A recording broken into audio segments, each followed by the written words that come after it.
good evening, and welcome to another episode of The Take here on the College Football Mafia Network. I am your host for the evening, joined by my two awesome co-hosts and our special guest, Nathan Bomber Brown. Let's sound off. How are you doing, Becky? Go Huskies. Well, I'm doing good after a week in Houston, Texas. So, All right, Sergeant Pickles. Don't talk so much, Becky. Yes, please. Calm down, Becky. Calm down. Sergeant Pickles finally rejoining us in the land of the digital living. How are you doing tonight, Pickles? It's good to be back. Thanks to Elon Musk, I'm now beaming the interwebs via Starlink to my house way up in the mountains. So it's good to be back. Great. Glad to hear it. Always good to have another rural person out there like me living in their log cabin, raising their chickens. Nate, how are you doing tonight? I'm doing fantastic. I know I'm butting in on you guys' show this evening, but I think there's big news of the Big Ten that you're going to be talking about here at the outset. So I'm going to stick around for that conversation and try to bring some sanity to you guys' Big Ten insanity. Yes, that's right. We're all three Big Ten Mafia members here on this show. We got myself repping Ohio State, Bing, Bing, Bing, Pickles and Becky. Obviously, from her name, Becky Go Husky. She's a Washington Huskies fan, not a Northern Illinois Huskies fan, because who could be a Northern Illinois fan? They have fans? Yeah, they're in the Mountain West, apparently. Here we go. Take number one. Are the Big Ten on verge of private equity / private capital / cash infusion deal? Breaking news has happened within the last 2 hours. I'd say 2 hours or so. On ESPN, breaking news article. You can go to ESPN.com and read that. But it breaks down the fact that the Big Ten has apparently been negotiating a private equity deal that could bring the conference up of $2 billion in a cash infusion. That's the upfront. Would include extending some media rights and grant of rights deals to the conference. So far, according to the article, the only holdouts are Ohio State and Michigan. Do you want to start, Nate? What is your take on this deal? I just posted the link. There were several notifications that came across Twitter, but the story that I really gravitated to was one from Amanda Kristovich, who works, I believe, dedicated for ESPN. Regardless, I posted the link in the comment section. If you want to get caught up, we obviously give credit to the people that do the work on these things. But at the end of the day, the Big Ten, who used to make fun of people like the Big 12 for even thinking about trying to do private equity or private capital infusions to build up their conference in any way, shape, or form. Now they're basically going to lead the pack if this goes through. $2 billion over 10 years. It extends their media rights deal for another 10 years. So we go to 20, and I think the date I saw was 2046. Yes. That doesn't make sense to me because the current the current rights go through 2930, I thought. So there might be a mismatch on what the full commitment will be for the Big Ten. But regardless, the payout is going to be in the hundreds of millions of dollars to these schools. And then there's going to be an annual payment. So they get something up front. Here's your upfront money is what we're going to do with your name and everything that goes in your conference. And then we'll give you X number of dollars paid out after that, knowing that they're making a huge amount and we're not going to know what they make, but somewhere in the 30, 40, 50% range on their own end. So they're not doing this for free. The money's not free, but it is going to be put into capital use by the Big Ten schools. And it's a major thing. It's not a small story. This is a story that's been circling for many years, and it's just now coming to fruition, it looks like. Yeah, just to clarify for you, Nate, I think the issue is the grant of right expired. They want to extend the grant of rights Oh, and that's different than the media contract. That's different than the media contract. Okay, all right. And I was conflating those two things. Yes, so it does go to 2046 then. Okay. Yeah, the private equity deal, once it extended to 2036. Okay, thank you for clarifying. They're going to be making an equity deal with the Big Ten and want to make sure they have long-term viability of that deal. We're losing you, Moen, for a second. You're like down a tunnel. Can you hear me now? Yes. Yep. Yes. So, let's hear your take on it, Becky. You're a Washington Huskies fan. You're getting a half share. You've got to love the idea of getting a huge cash infusion of $100 million plus. Yeah, I think like both Oregon and Washington would be ecstatic for this, especially since they're behind the 8 ball and having to spend the most money on travel. The two schools I think are number 1, number 2 in terms of travel this season in the Big Ten. And I think Oregon's near the top in the country, excluding those who went to like Ireland. Yeah, I think it's a huge deal for us because we're behind the 8 ball. We're having to borrow money from our media rights, our future media rights deals. So like Washington and Oregon are both going to borrow a little bit of the money from the next media contract to cover the current travel costs, which are estimated around $10 million a year. So you can see why this would be a big deal. And I mean, you crunch the numbers, it would be like, say, $2 billion divided by 19, it's $100 million basically for every school. So you can't say no. That's a lot of cash to say no to when you're, especially Oregon and Washington, when you're behind at the end of this thing, you're going to be basically that you just covered that gap a little bit better. Absolutely. All right. Before we get to comments, Sergeant Pickles, you haven't been around for a while. Go ahead. We're ready to hear your take. I've been a private equity skeptic for quite a while because I think it's a deal with the devil. I mean, there's no such thing as a free lunch, especially when it comes to big time sports media and money. And they're going to want something for their investment. I understand. I would imagine these schools, it's not so much about your basketball and football programs. It's about not having to cut other programs or, just reinforce the spending at the school, especially, college tuitions are kind of in a weird fluctuation point with how much student debt there is. I know there's concern that like enrollments might drop over the next few years. So it does stabilize the school itself. But I'm curious. I know that I'm really wary of that long extension on the TV media deal. I know it's probably not apples to apples, but look how that turned out for the ACC being locked in for so long. I think there's a lot of risk to being stuck and not being flexible in the future.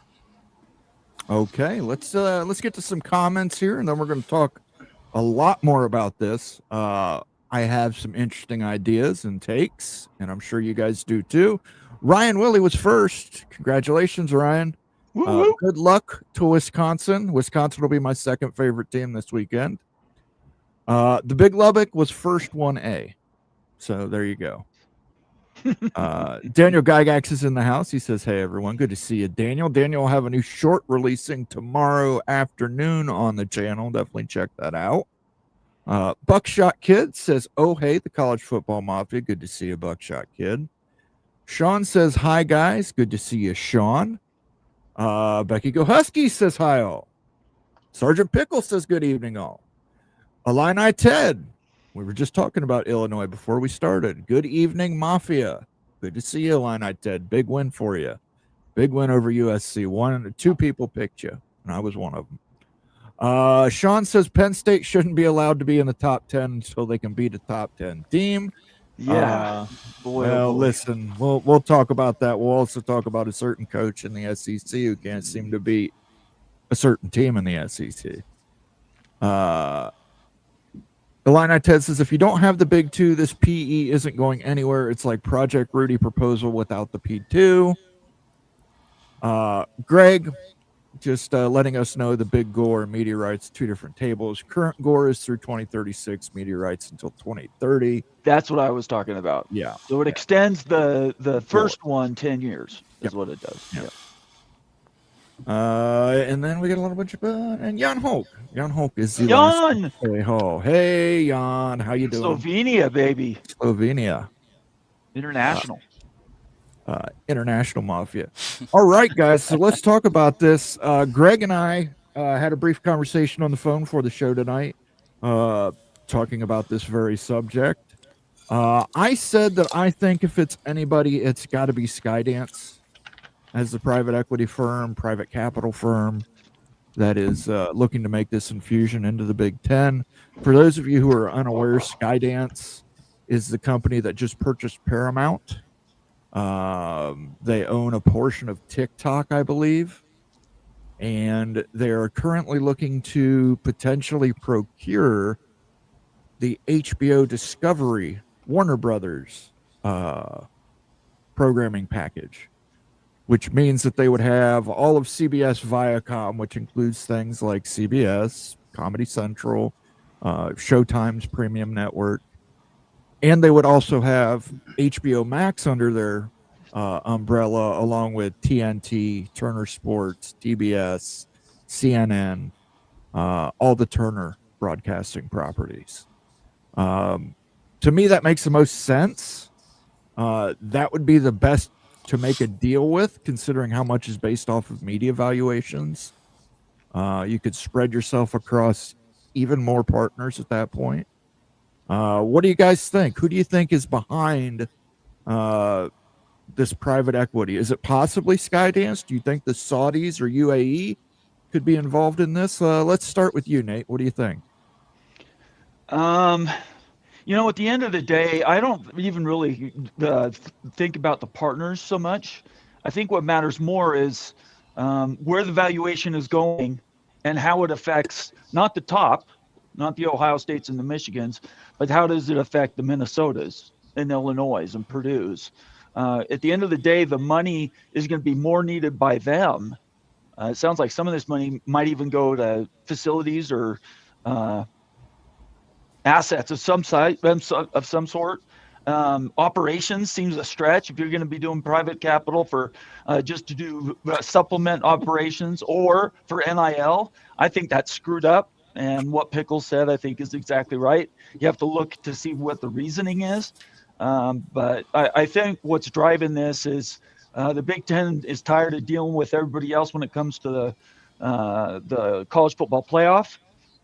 They don't have a lot of control there. This is something where they can go out and set their mark and say, look how much better we are than everybody else. And I think the Big Ten does care about that. So who the partner is, I haven't really spent a lot of time on, I'll be perfectly honest. I'm more not concerned, but I'm more interested to find out what that partner is actually going to do once they have it. Like, what is the reasoning behind that partner? And I think that's more interesting part of the story for me. Okay. Becky, your perspective, do you think it's a good idea to get a private equity company that's deeply enriched in media, or do you think it's better to get somebody who's out of the media completely, who can... Who did Skydance just buy recently again? Paramount. Who has a contract with the Big Ten? CBS Paramount has the 3:30 slot. Yeah, I think you nailed who it is. I really do think you nailed it. And clearly they're trying to acquire Warner Brothers Discovery. I think that's who it is.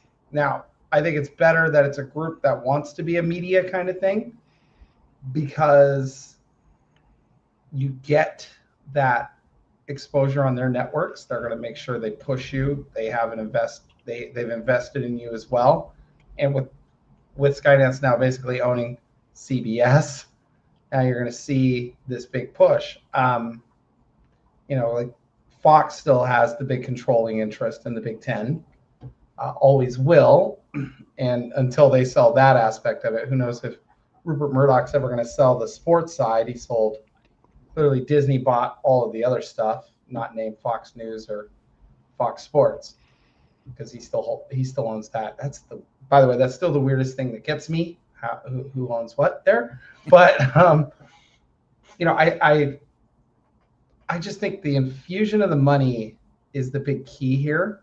And like Nate said, they want to build. Are they going to build facilities with it? Are they gonna pay players with it? They're gonna keep sports with it. There's so much to it. I just think that Skydance makes so much sense because they're already working with them.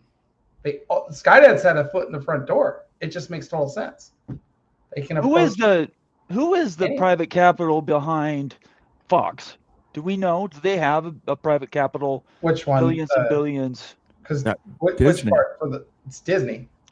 So Fox is owned by Disney. Fox not Sports. Not Disney Fox Sports. Not Fox Sports. Yes. No, I'm talking about Fox Sports. Who owns? No, that's Rupert Murdoch's. That's Rupert Murdoch's company. And that's going to make it different. Who has the biggest controlling interest? It's Fox, not CBS. Fox has a big interest in the Big Ten network. Yeah. Well, and they're the primary broadcast partner. They're the primary broadcast partner in this media deal. Yeah. So I guess you'd have to look at it and say who has the most to gain or lose. The acquisition of Paramount and all those things that come with it is massive. There's a lot of hurdles to that deal, though, right? Sure, but I mean, the one who is going to be impacted. We'll just assume we're speculating. Sure, absolutely. We don't know. Right. And I'll get your take in a minute here, Sergeant Buckles. Don't want to think I'm leaving you out. Let's just assume it is Skydance through their Redbird private capital company. The one that's going to lose out the most is NBC Universal. NBC right now has that primetime 8 p.m. Big Ten slot. They get that Peacock game for their streaming service once a week. Usually not the best game, but they still get that game. That's still a reason to keep Peacock around, at least if you're a Big Ten fan. They're also going to get some basketball games. I'd have to imagine Paramount is not going to be too keen on keeping NBC beyond the next media deal. Why would you? You can have your own Big Ten time slots at 3:30 and 8 p.m., and you can have exclusive Big Ten games on Paramount Plus or HBO Max or TNT or TBS or, there's 17 outlets at that point for Big Ten content. So that's who I think would be the biggest loser in that. I don't think it'd be Fox. I think it'd be NBC. All right, Pickles. Sorry, I had to get off. By the way, real quick, I did Google it real quick. The Murdoch family, their family trust is the money behind Fox Sports and Fox News and all that. So that's the private equity. It's literally just the family. They're worth $24 billion. Yeah, so I think that's a great question. Yeah. Is which is more important, right? Who would be the bigger deal in that? Go ahead, Pickles. I didn't mean to cut you off. Sorry. No, I pretty much agree. I mean, I'm sure we'll get some information as it comes out as far as I'm most curious about what are they offering in exchange for all of this cash infusion, because it's a big amount of money. I saw someone in chat bring up whether or not it's going to be distributed over time or kind of in a lump sum. I mean, that does make a big difference. As a fan, I would love for them to consolidate if it is, the Saudi group and they're able to basically sign an exclusive deal with, Paramount CBS. I don't know what that would mean for something like the Big Ten Network where they're airing all this additional content, or if that would get integrated somehow. I mean, they should hopefully learn all the lessons of the Pac-12 network and becoming way too restrictive as far as how you can watch your teams. Yeah, it's just not enough information for me to go on. I want to see what the exchange is. How much control are they getting in return for this cash infusion? Great point. And what I can tell you is the common thinking is that they would take over a portion of Big Ten control in regards to new deals. So you might have universal patch on Big Ten teams. Yeah. Right. You may have new universal advertising on Big Ten fields. They would go out. That's part of the thing they would do is their success is based off of your success. So in order for them to do that, they've got to have a successful conference. Then they can go out there and say, hey, look at these numbers. We've got these numbers, these demographics. Let's do a deal. let's everybody become a Nike school. Let's everybody become an Adidas school.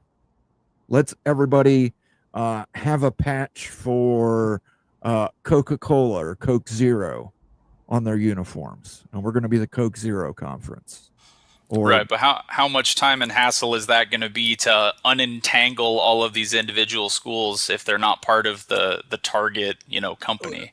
Eventually, yeah, that's the thing. That's why I think they want that extended to 2046 because hey, you're right. They've got additional, I think Maryland's an Adidas school, or it's an Under Armour school. I forget which one. Oregon, guess who they belong to? But I think that is the point that this private equity, private capital deal is that these guys are going to go out and hustle, try and get you new deals, try and make you more money. Because when you make more money, they make more money because they have equity in you. So that's what their plan is, I think, just my speculation. Now, the next most important thing we got to talk about is expansion. How does this affect expansion? Consolidation. Consolidation. Yeah. Consolidation. You're adding people to a conference, which means the conference is technically expanding, but it is also consolidating College football.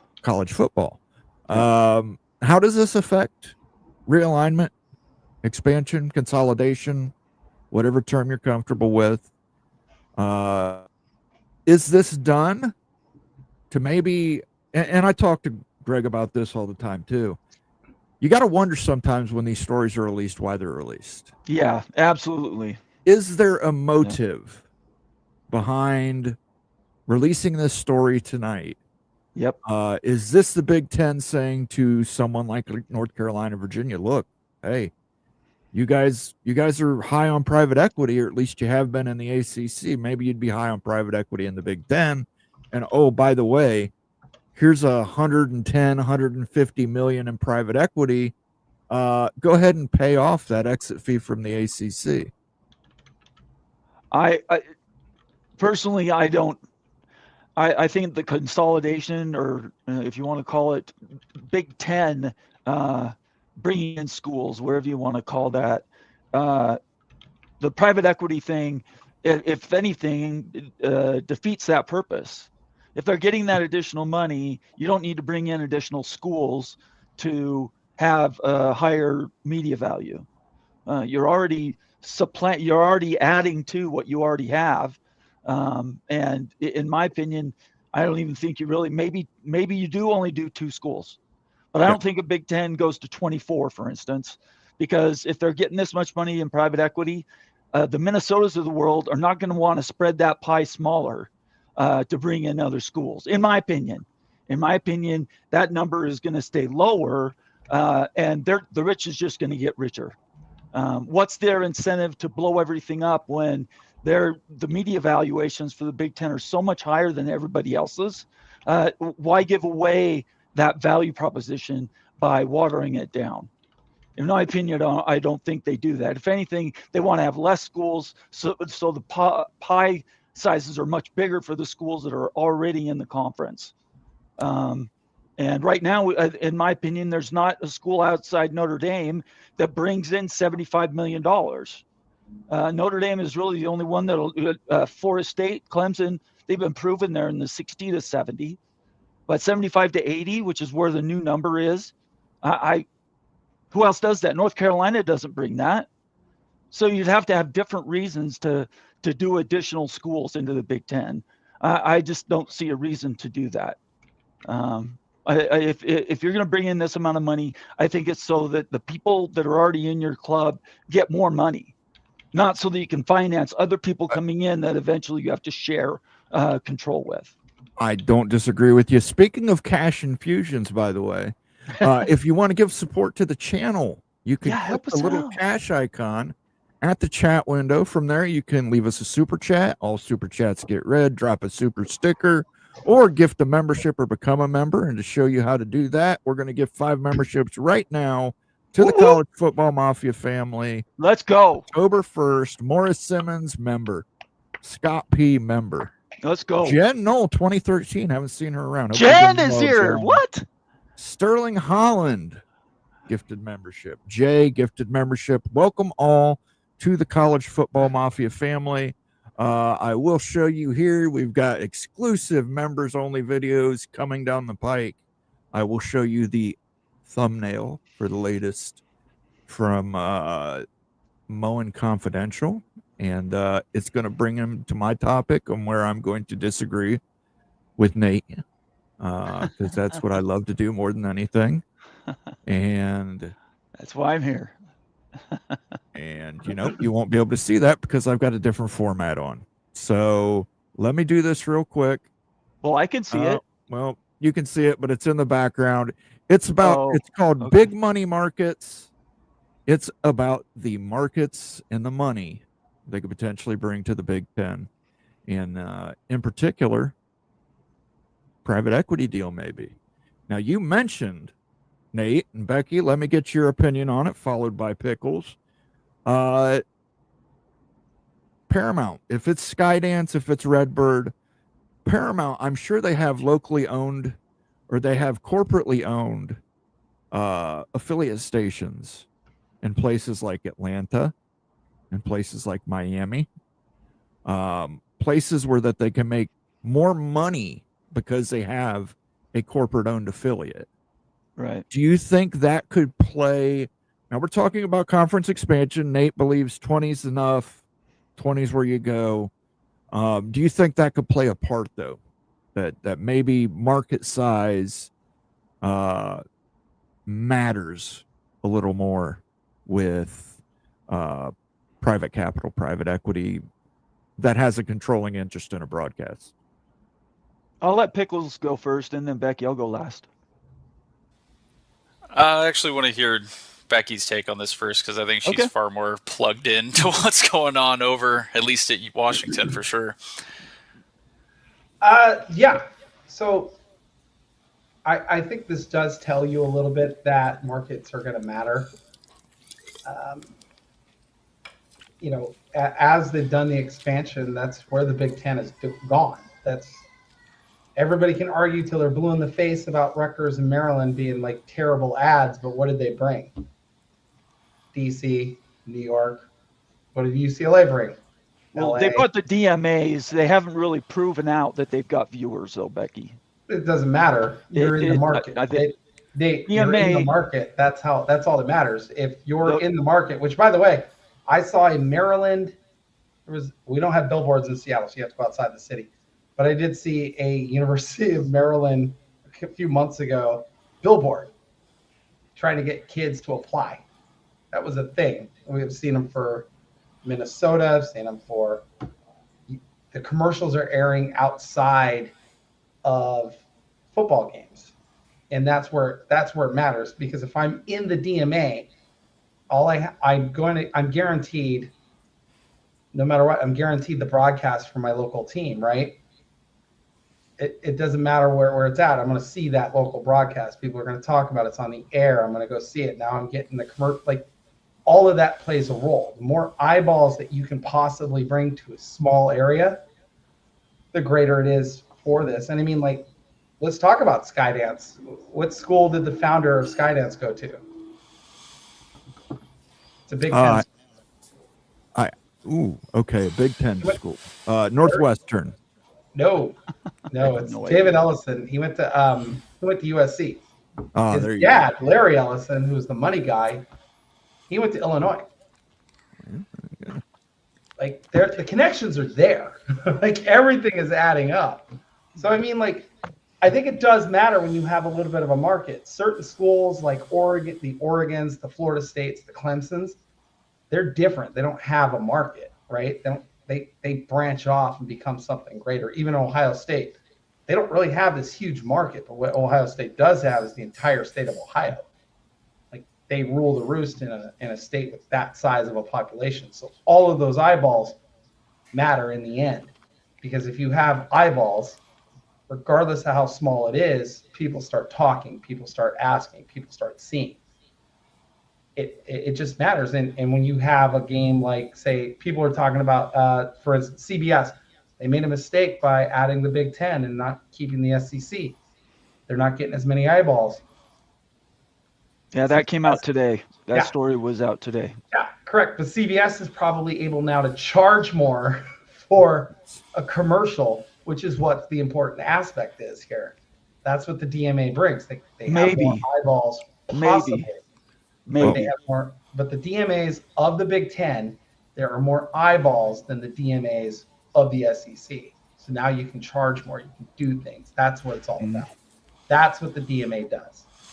I just, the DMA is 2010, 2011 type thinking. Bob has told us several times. All right. I DMA want to let matters, but those other things, the rivalries and the schools themselves and brands matter more than where a school happens to be in the ground. Go ahead, Pickles. hold on a second. I got a super chat I got to read first. Okay. Let me hit Amazing Blue. Also, your love for Michigan mowing. You know what? Since you're the first super chat of the night, I'm not going to hit you with the whoa. He has trouble with the snap. I'll give you a little. Go blue.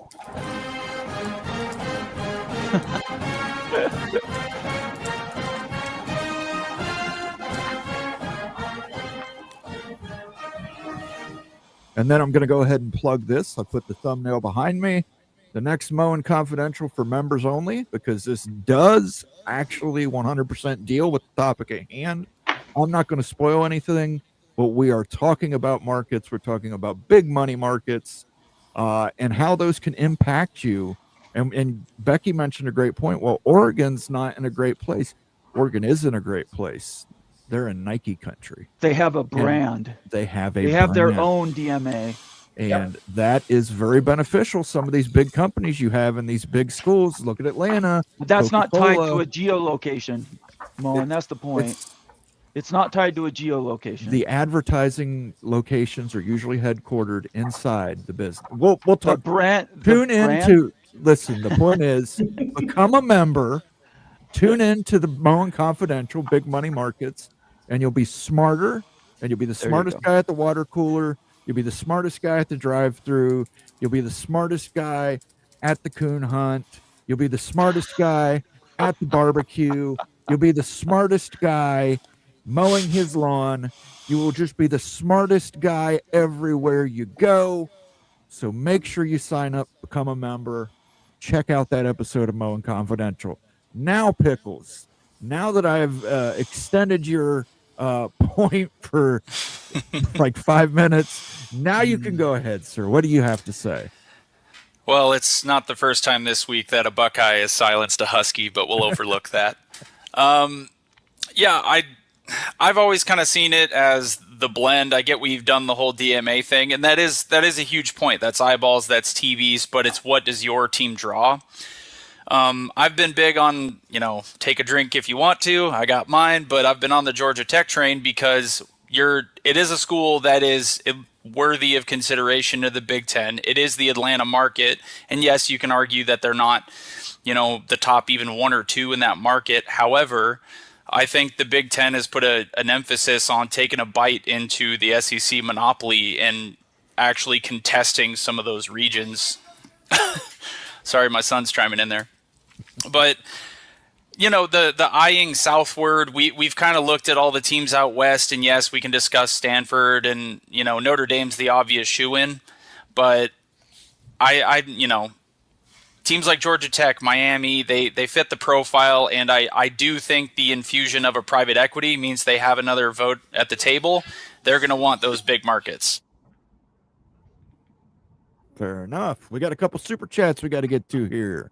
Thank you all. Amazing Blue says, well, Michigan and Ohio State are the holdup for PE. So if it gets done, those two will dictate how. Absolutely. You're not getting anything done in this conference without Ohio State and Michigan say so. Well, and maybe this is a trial balloon. That you asked earlier, what's the reasoning for this coming out today? This could be all a trial balloon to find out how the public would react to it, right? Sure. Very well could be. They could be looking for public relations on this, see how people react. But the other thing is, too, I don't think, and this is just me personally, I don't have any knowledge of what the motives are at Michigan or Ohio State right now, but I think Michigan and Ohio State are kind of, maybe it's not so much the money as it is the autonomy, because you are giving up a good deal of control to a company to become to become. But let me give you a sounder. This is for Michigan and Ohio State. This is what a Michigan and Ohio I State. am feeling the effects of masculinity right now. I feel the testosterone. I want to go to war. I want a lightsaber. I'm a man. There you go. Since I'm not playing Hail to the Victors twice in one show. It does not happen in Amazing Blue. Get that out of your head. With different tiers of payouts coming to Big Ten, a school may not need to reach the highest valuation to be considered a value add to the Big Ten. Very good point, Greg. Thank you for that. Let me go ahead and play a sounder for this. You know what? I'll do this for you because I don't think you're going to hear a lot of it on Saturday, Greg. Oh, don't be mean. I'm being honest. It's not me. Yeah.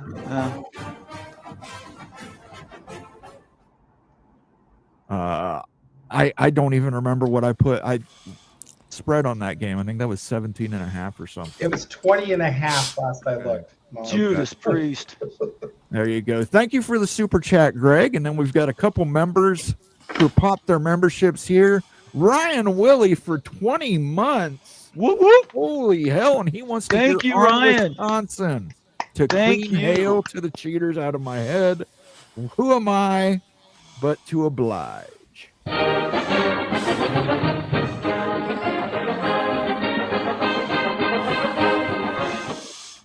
And then our very own Sergeant Pickles, who's been a member for 25 months. Husky's going to trounce the Terps. Go Dogs. And That's for right. that, we will play a little bit of the siren.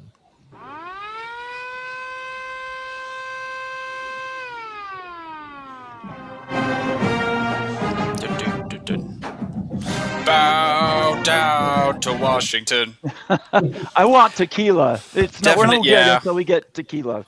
Moen, I don't care. Well, I bet Bomber probably cares. I don't care if we get copyright stricken. It's no, worth I've playing already told him tequila. I want to do it. I already told him I want to do it. I'm like, I want to hear, because I love the band tends to play Smells Like Teen Spirit in the third quarter. That's what I Yeah, like but it's overplayed. Come on. It is. Even the hockey team uses it. And that's a stretch too. That doesn't work for anybody that's actually older than 30. So I don't even think that's that big of a deal. I mean, they Girl play sing do tequila. Yep. We could just record me singing it, and then we're That's what okay. That's fine. Wait, you guys haven't even heard some of the new sound drops I've got from No, Nate we Bomber. haven't. Nope. Bomber gave me a golden one on Friday about his strong pimp hand. So, Let's go. Oh, boy. so let's get to some comments here real quick, guys. I know a lot of people got comments. As always, your comment absolutely must be read. It will have to be a super chat. We've got a lot of comments highlighted here already. I want to make sure we get to as many people as we can. Normally we use the take to kind of wrap up the previous week in college football, but this story is just taking on a life of its own. And Came out of nowhere, Moen. Deserves to be the top story. Yeah. Nobody knew about this outside of Nope. like the presidents and athletic directors. Yeah, and I think there's a reason for that, Becky.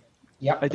This isn't an accident, right? Somebody didn't make a mistake and say, oops, we released this news early. No, that's not it at all. No, this was There's a reason for released everything the Big specifically Ten to does. get. This was released specifically to get public comment. That's exactly what it's for. And I got a question for you, Mo, and you're hosting everything, but a question for you is, what about the Ohio States and the Michigans? Why would they vote for something like this when they honestly, truth be told, don't need the money like a Minnesota or a Purdue? I believe it would come down to the other schools in the conference asking them to support it. Okay. I believe it would come that's down very to possible. Washington, Oregon, Minnesota, Wisconsin does pretty well financially, but some of these other schools that maybe don't have the financial resources, because you got to remember too, yes, Maryland and Rutgers are now making full money in the Big Ten, but they had a lot of debt. UCLA has a lot of debt. All the Pac-12 schools did, all of them. But UCLA especially, you have to think UCLA is one of the strongest voices for PE in the Big Ten Conference. So I think they, and maybe it's just homerism, that I think that they're doing it for noble reasons about autonomy. Maybe it is just a cash payout. They want more.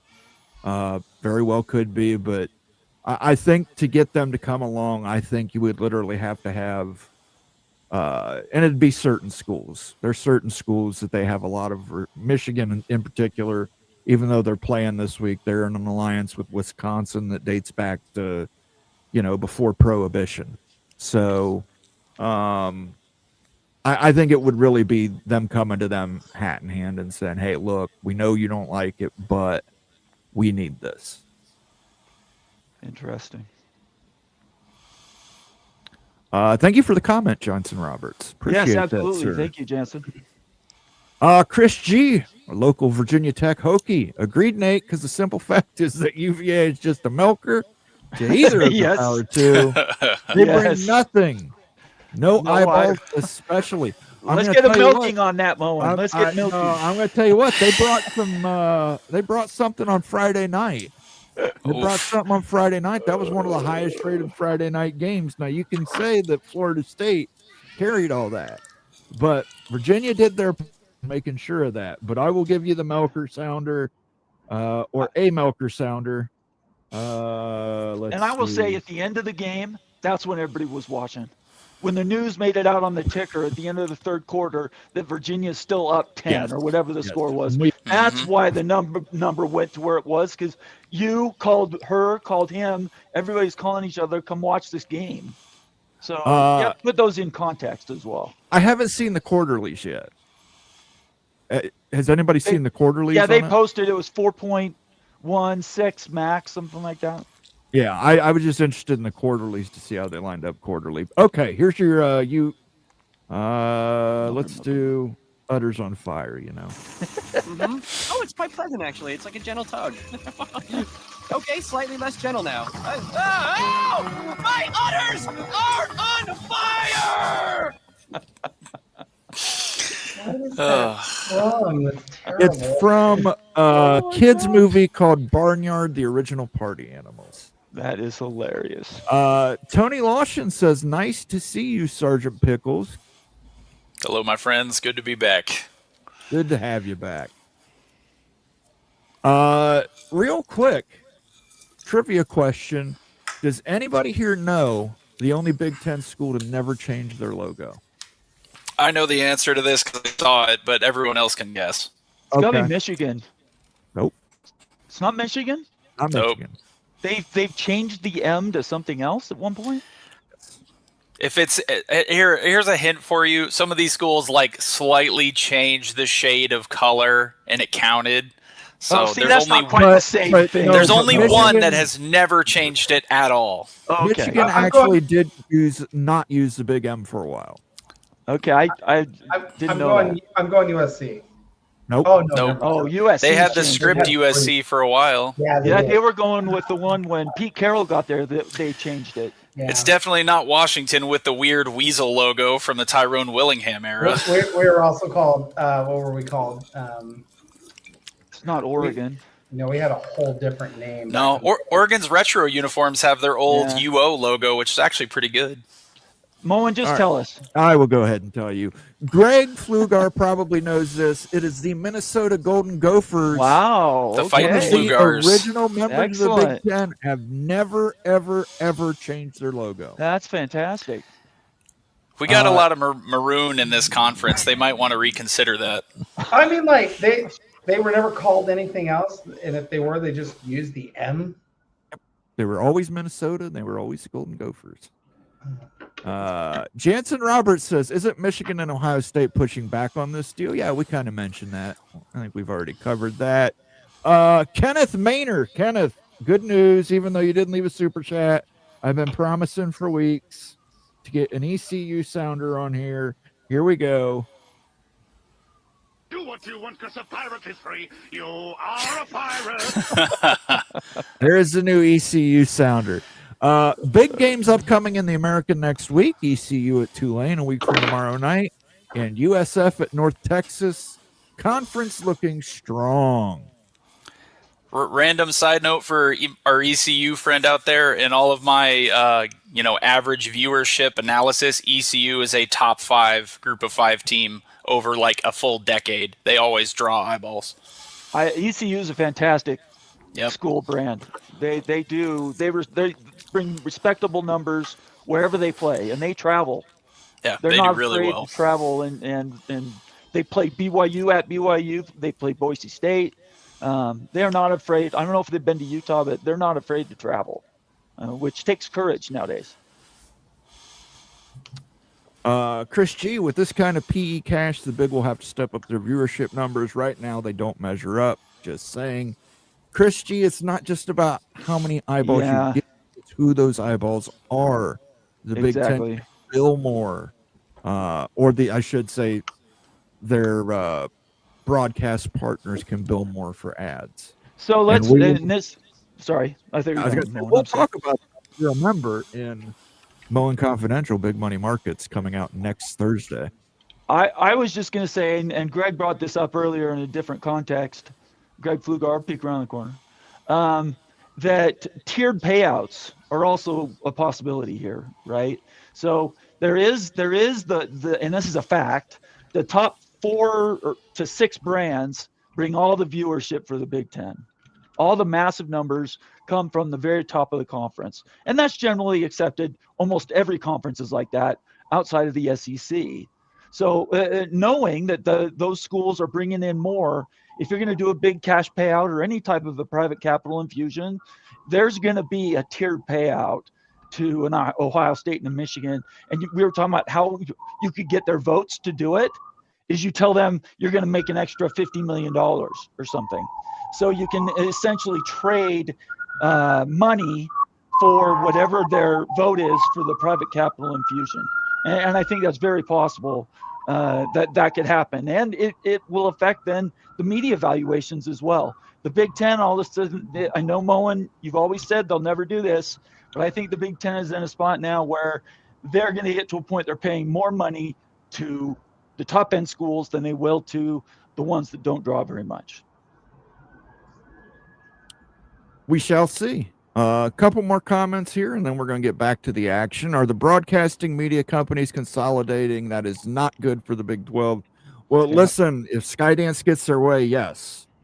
CBS would then own MTV, Comedy Central. I think they own USA is you. I don't know anymore, guys. I used to know who owned what, and now it's like 6 people own it. It's so mixed up now. Who knows? But yes, Paramount Plus, the top company in that, Skydance, would also own HBO Discovery, so they'd own every HBO channel, every Discovery channel, every Turner channel. As long as they keep Turner Classic Movies, I'm for it. But yeah, that's just my thought. Yeah, just don't mess with Turner Classic Movies.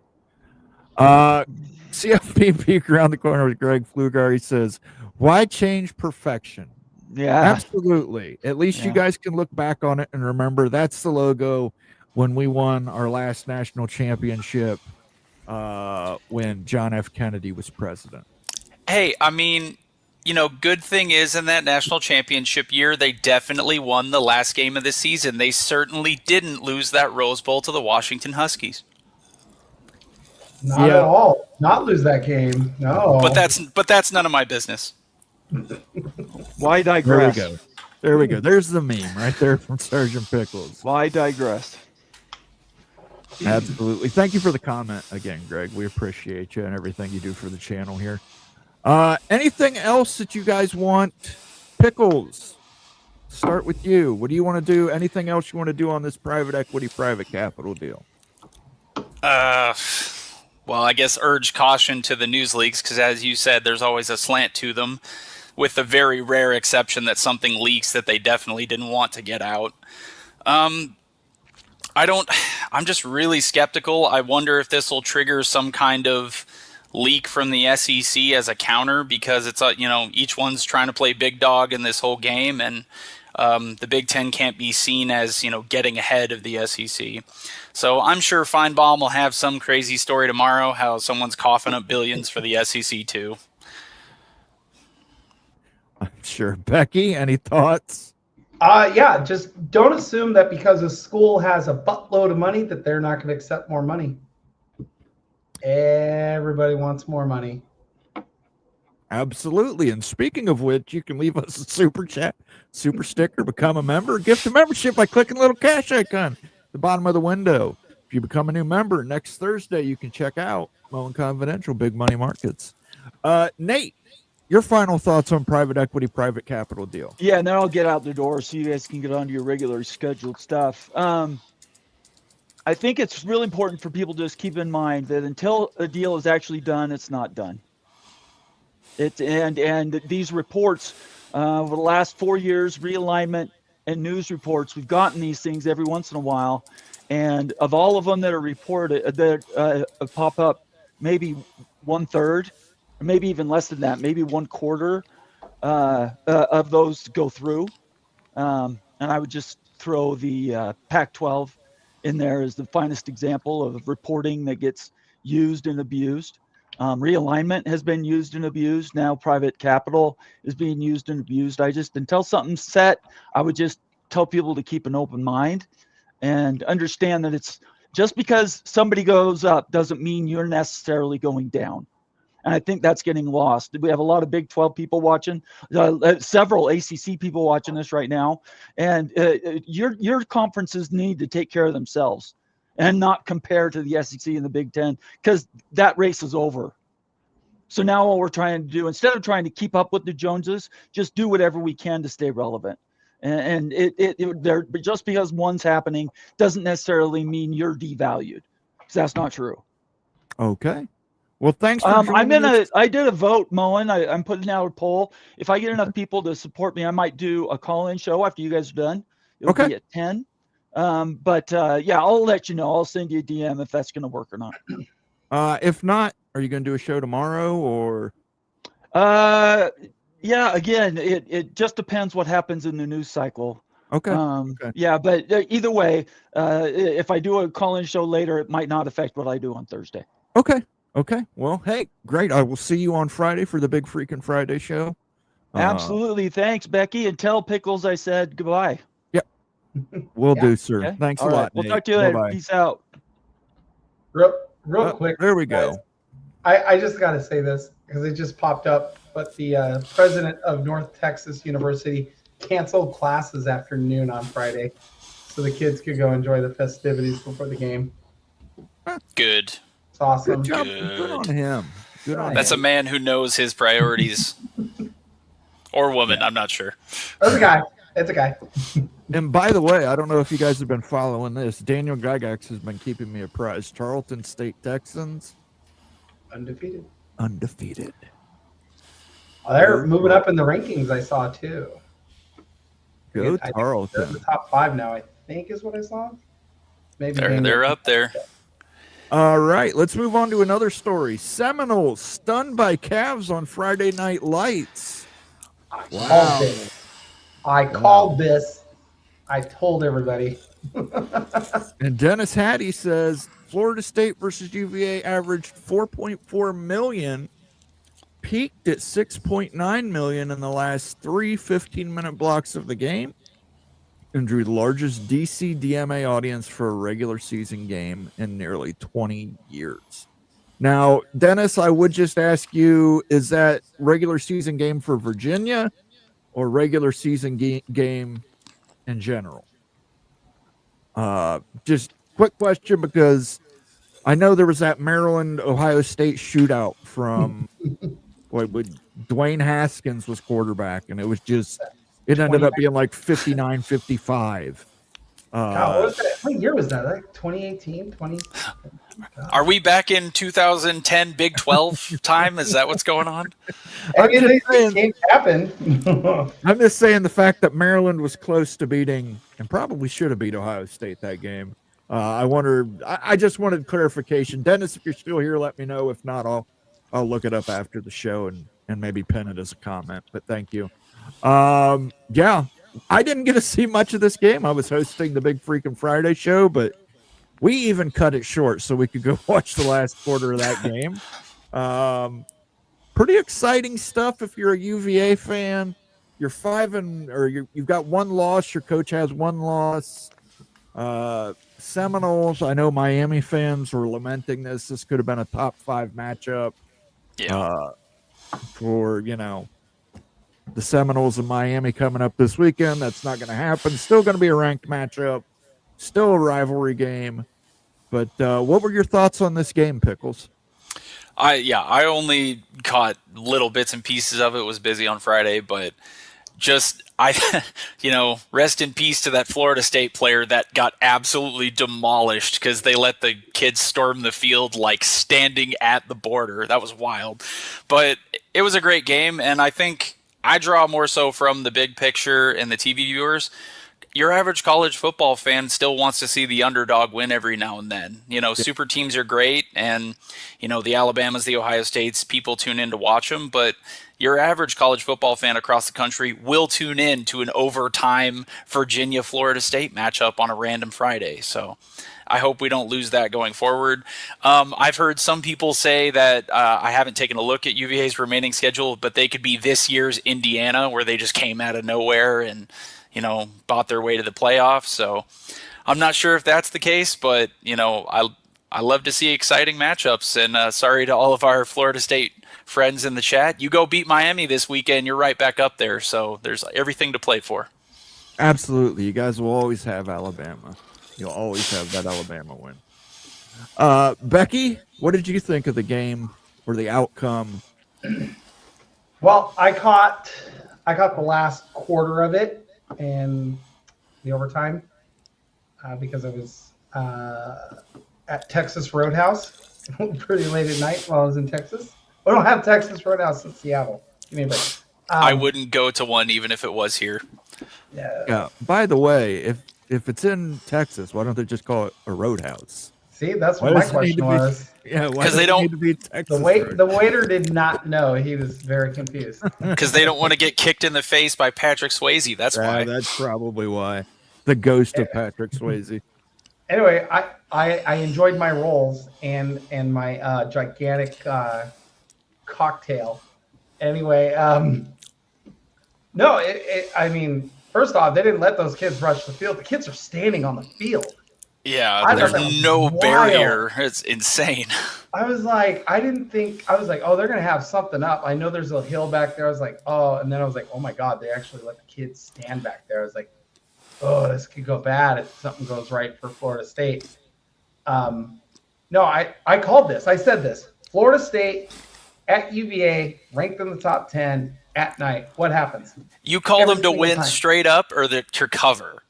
No, I called UVA to win this game. Period. Okay. I'll take your word for it. I said in the private chat, I was like, you know what happens when Florida State plays UVA at night while ranked? So it just happened. I mean, like, UVA played so well, and Castellanos looked like he did at Boston College again. He was not crisp. He was not sharp. He looked better against Alabama than he did UVA. I will say this, as an Ohio State fan, I watched Braxton Miller go through this. There's only so much abuse your body can take as a quarterback. When you're having to carry the ball that many times per game, especially, when you're playing teams like Alabama, Virginia showed that they were pretty damn good too, but taking all those hits, that takes a toll on you, man. So I don't know that it was a case of Florida State just not, or maybe Florida State maybe looking ahead, or Virginia just being really pumped and really ready to go, because Virginia, they looked good. I mean, defense for Florida State was just like, I don't know if they maybe put something in the water that was like a potion that made them forget how to tackle. Yeah. Chunk plays. Chunk plays were just going crazy. But I still think the game this week, I know a lot of Miami fans, Florida State fans are upset that game day will not be going to Tallahassee for this game. Instead choosing the Vanderbilt Alabama game, but they may have chosen that anyways, just for the context of Vanderbilt, right? And it's what happened last time. Yeah, better storyline, and people. And now Diego Pavia is now the Heisman leader, according to some. So we shall see. I mean, can I just say that defense went out the window in this game? I mean, Florida State had like 250 yards rushing. UVA had 200 yards rushing. Good I Lord. don't even know where to begin and end with how bad that is. But like, your quarterback has 1 touchdown and 2 picks, and you're playing an unranked team. That's not good football. That's bad. Like, you that gotta rise defense, up and play. the defense was terrible. I mean, it was bad. And we were just talking last week about who would replace Deshaun Foster at UCLA, and Tony White's name came up, the defensive coordinator at Florida State. And it's like, after that performance, I would sincerely hope that they maybe look elsewhere. I would too. Like, the only good thing was they forced so many turnovers. Yes, Like I will give them credit. They had 3 picks, and I'm like, you can't turn, like, that's really good. Like, they intercepted the ball, but the guy only threw the ball like 30 times or something like that, like 36 times. But still, the run defense was horrendously bad. It's just lack of fundamentals. So bad. Kenneth Maynor chimes in here. Florida State plays defense like that, Miami will boat race them. They will. Yep. Yeah. They will. They've got to. Miami's defense is much better than Virginia's, for starters. That's true, as is their offense. So, yeah. Although some people are not sold on Beck still, so we'll see how that goes. Jump into the Big Ten. Oregon defeats Penn State in double overtime. Jumps to number 2 in the polls. Costs me $240. Thank you, Oregon. Duck season is looking very, very appetizing around here for your friend Mo, and I'm getting the decoys out. I'm getting the call ducks out. We're going to do this thing. Man, what a terrible game for 3 quarters. Yeah. That's putting it mildly. This was terrible. I heard many others, neutral fans and other Big Ten fans, calling it Big Ten West-ish for 3 quarters. I think that's an insult to the Big Ten West, to be honest with you. But the defenses, hey man, you got to give them credit. The defenses for Penn State, Jim Knowles, their defense was good last year. Jim Knowles has improved upon it. The defense for Oregon, still pretty damn good, still building from last year. Problem being, I don't know what the offensive game plan is at Penn State. No more Tyler Warren, so who knows? The last 2 drives, and this might be Oregon. I will say this: I've watched them collapse 2 games this year. I won't say collapse. They took their foot off the gas in terms of defensive play at the end of that Northwestern game, and let Northwestern score 14 on them. But listen, back-to-back drives of Drew Aller. I said Drew Aller ain't him, and then Drew Aller immediately goes out and throws a touchdown pass. Drew Aller immediately goes out and rushes, and just he looked like a 5-star. But I mean, you can't look like a 5-star the last 2 drives and some overtime, and look like a 2-star the first 3 quarters of the game. And Dante Moore didn't do much better in those first 3 quarters of the game, but I'm sorry, Drew Aller. If it's not Drew Aller, it's the offensive coordinator. I don't get it. Why do you have to wait until you're down 14 points to decide that you want to play offense? I don't even know if that was a Drew Aller problem. He is limited in my opinion, but James Franklin, he does this. I don't know why he does this, but either he sticks to, we have our initial game plan, we're going to dive headlong into it, but it just seems like it takes him way too long to adjust. And I don't know if he just doesn't have faith in his quarterback because they don't throw the ball particularly well, but try something, anything other than what obviously hasn't worked for 3 quarters. I'm just going to say this, watching the game, wide receivers for Penn State can't get open. No, Oregon's fast in the back end. They didn't scheme them open. They didn't do anything like we can look at like the first half of the Washington-Ohio State game. Sam couldn't throw the ball for anything. The second half, they come out, they scheme their guys open. Yeah. I don't know what Penn State's doing. They didn't try anything. They didn't do that. And then, like you said, I'm frustrated because Drew Aller's a senior. He's been starting now for 4 years. And I can name freshman and sophomore quarterbacks in this conference that are better than he is. Several. And I mean, like, it's just bad. I don't know if it's him or if it's the handcuffs that Franklin put on them, because Oregon didn't do anything special. They got a ton of yards, but they couldn't score. And here's the thing, talking about conference quarterbacks, there's a quarterback in another conference, the SEC, named Prabula, who was also at Penn State, who they let basically walk because they wanted to keep Drew Aller. And he's better. And he's been a better quarterback this season. Well, I think he would have given you a lot of the same as Drew Aller just because of the system, though. I don't know if it made a difference. You might be right. It might be an offensive coordinator issue, and I've brought it up. But, I mean, it's another top 10 loss for James Franklin. Yeah. I don't know what the solution is at Penn State. I get the comments, hey, you fire him, who do you go get? I don't know. Maybe it's not firing him, but maybe it's just taking away hiring coordinator. What is his background? Is he an offensive guy or a defensive guy? He was offensive when he was at Vanderbilt. Yeah, then which is wild. It's wild because, I mean, it doesn't make any sense. Their offense is if they're basically Iowa without a punter. They're Iowa. They're Iowa with better talent. Yeah, no, better running backs. Better running backs. No, like I said, they're Iowa with better talent. Give me a reason why they're not. I'm dead serious. This is who they are. They play a crappy style of offense. They get away with the fact that they have 5-star players at running back, tackle, quarterback. Yeah.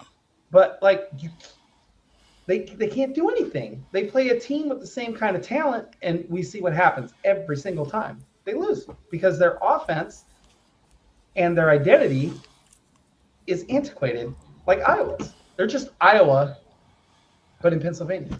I have to say this. I know a lot of Penn State fans are saying, hey, James Franklin, he's a great coach, but I mean, he can't win the games that matter the most. And if he goes to Columbus this year, and if that's a bloodbath, there's going to be calls for him to get canned. Mm-hmm. That game against Ohio State on November 1st, man, I'm telling you guys, Sam's going to outwork Drew Aller. I don't know if Drew Aller is going to be able to read Patricia's defense. They're going to own him. I think it feels like it. Yeah, I mean, I don't Washington struggled mightily against that defense with a much more athletic quarterback. So what is Aller possibly going to do? Yeah.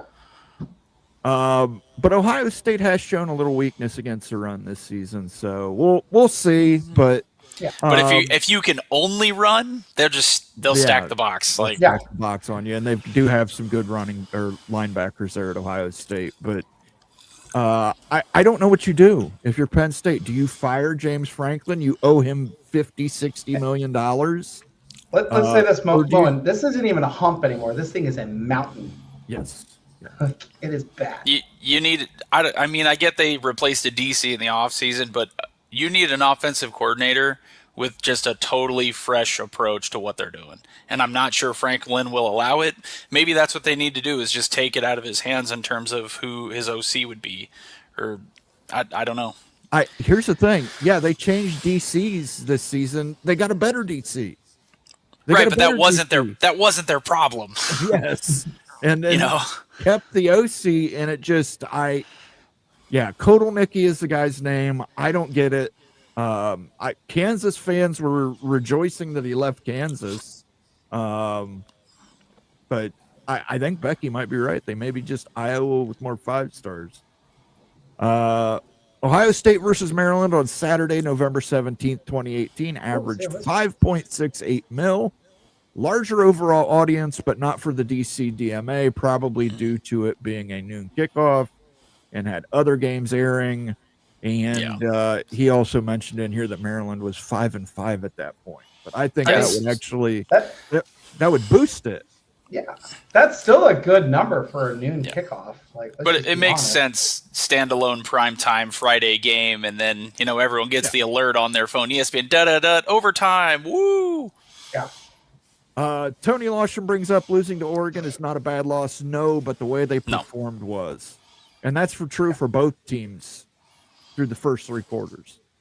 I'll just say this: we haven't talked much about Oregon. I thought Moore showed grit, because that was absolutely the hardest game he has ever had to play, and he just kept right at it, and he never gave up. He had 3 touchdowns, no picks. I mean, he just kept going at it and kept pushing it, and he didn't make. You didn't see the ball. big mistakes. He didn't push the ball. He didn't throw it into coverage. He took what the defense gave him and lived for the next down. Credit where credit's due. He was masterful against that defense. Absolutely. And I'll say this, a lot of SEC fans disagree with me. I think the whiteout at Happy Valley at night is the toughest by a mile environment to play college football. I mean, the only whiteout late in that game was going on at Dan Lanning's nose. Yeah. Well, let me tell you this.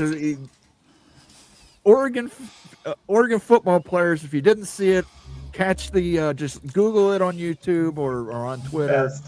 They went up to the student section and started talking a lot of shit to the student section.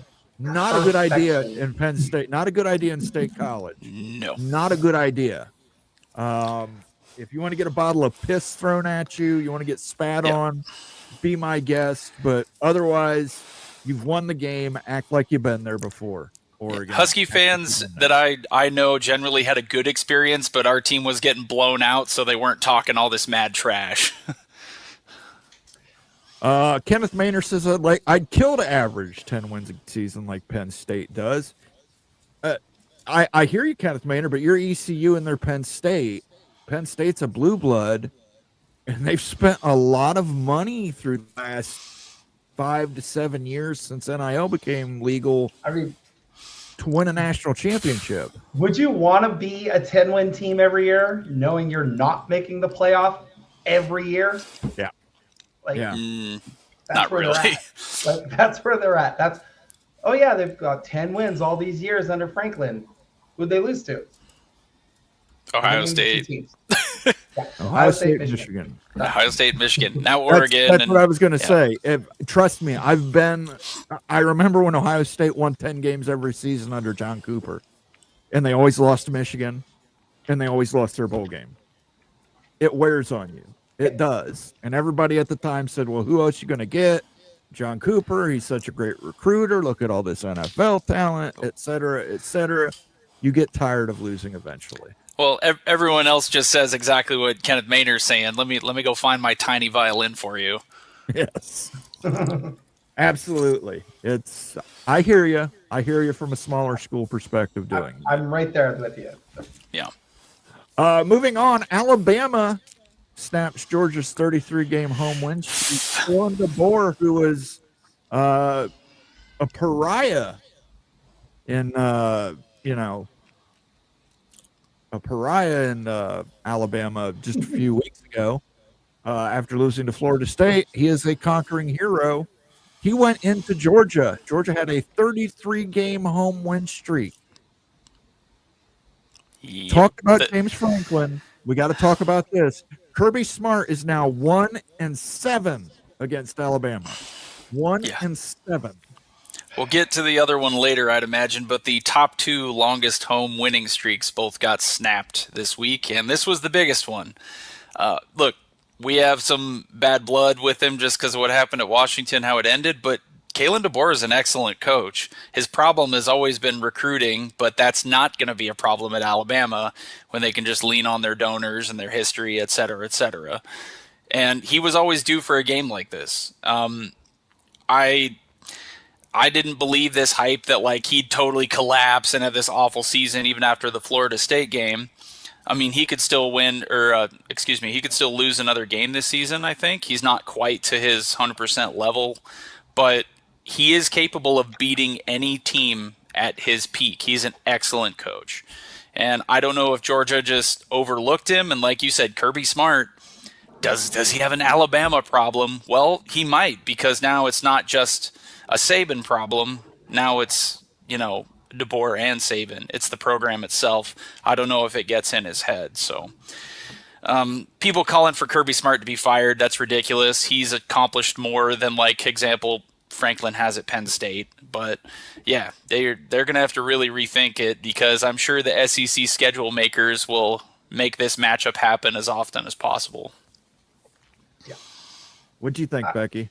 Okay, I watched this game with a bunch of Alabama fans, and let me tell you, don't ever watch Alabama football with Alabama fans. Yeah. They are. If your team's not involved, it's fine. No. Let me say this: when they went for it on that fourth down and did not get it around midfield, I saw a beer go across the room at the TV. I'm not joking. That really did happen. We were at a bar. No, Alabama played this perfectly. They ran a lot of the same stuff you saw at Washington. They took full advantage of the deep ball. They just kept Kirby Smart's offense off the field. They held that ball 35 minutes to 24. Basically, 35-25 split. They had 397 yards to 357. They didn't score in the second half at all. They played great defense when it mattered. And credit where credit's due, like, Alabama just owned them. Owned them. And it was like... You saw the difference, I think, with Kalen DeBoer with Ryan Grubb versus last year without. Yeah. Ryan Grubb is an insanely good offensive coordinator. I told them, I said, there was a situation, it was like 3rd and I think like 16 or something like that. They ended up getting the first down, but I was like, I guarantee you they're going to run a play. They drew up last night on a napkin after a meeting, and sure as heck, yeah, they did. They ran a play, left the guy open, and they get the first. Like, they're abandoning the run. Alabama's virtually abandoning the run and still winning in the SEC. They virtually abandoned the run, and they still won that game. Right, and I think Pickles is absolutely right. Anybody who's calling for the firing of Kirby is an idiot. He's one of 3 coaches with a national title that's actually coaching. Coaches. He's one of 3 that's got. Oh, is it 3? Okay. Yeah, because you've got Dabo is still active.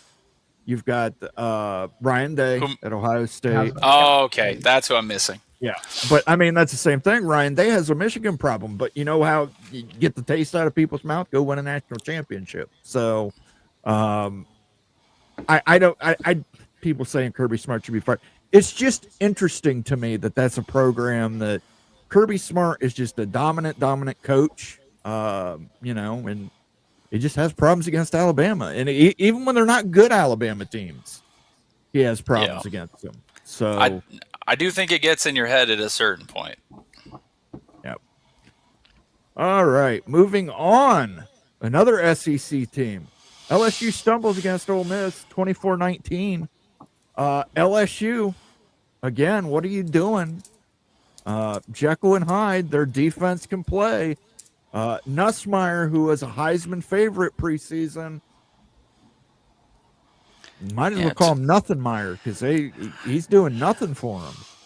Yeah, to quote one of my favorite video games of all time, Fallout New Vegas, the game was rigged from the start. Not in terms of the officials, but LSU was, I think they were set up from the beginning to lose this one. This is like the classic Lane Kiffin. We're going to make Ole Miss a top 10 team in the middle of the season because they, knocked off somebody, and then they're going to lose one or two that they shouldn't down the stretch. But Nussmeier, preseason Heisman type guy talking about him, but it's a Jekyll and Hyde thing. I don't think he has the consistency that some of these other guys are showing. Like, for example, Moore at Oregon, like he is limiting mistakes, and I don't think Nussmeier is to the same degree, and it cost him. Yeah, I would agree with that. Like, they just had the one pick. It was a stupid pick, but a pick.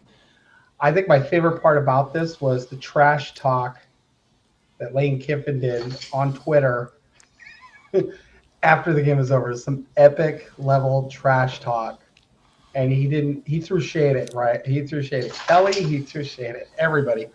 It was great. You just watch this game and you just you immediately realize, Ole Miss is better. Like, Ole Miss's offense is really good. Right. Yeah. And LSU was a top 5 team entering into this game. And then you quickly go, LSU's defense is really good, but their offense is not what it should be. Like, Ole Miss isn't the best defense. We've seen them give up points. Like, they'll give up points. But, as soon as they got it 17-13, it was immediately right back. It was 17-7. Then they got it within 4, and then immediately it's 24-13. Yeah. And you're just you knew, they have no shot. They have no shot at winning this game. It's an insane thing. Ryan Willie says the Locked On Badgers host keeps saying that Fickle needs 4 years to get it turned around, and if Fickle is fired, who are you going to get? Listen, Ryan, we've talked about this many times. I think Wisconsin and Fickle need to part ways. I don't think either one is this has just become a toxic relationship. I don't think either one is good for either one. But listen, that you can make excuses for him all you want. He's had quarterbacks go down. He's had, et cetera, et cetera. He tried to bring in this whole new offense with that guy Longo, and that didn't work out. Who are you going to go get? I don't know. Maybe ask Brett Bielema to come back. Oh, man. I know that might drive some Wisconsin fans nuts, but look at what he's done at Illinois. The man knows how to coach Big Ten football. Right, but at this point, is that even a realistic option? Why would you leave what you got going at Illinois? Well, Wisconsin does have more resources. You will get more resources at Wisconsin, but I know the way he left was not optimal. We'll say that for sure. The other name that gets mentioned around a lot, Lance Leipold at Kansas, but if you're Lance Leipold, why do you leave Kansas?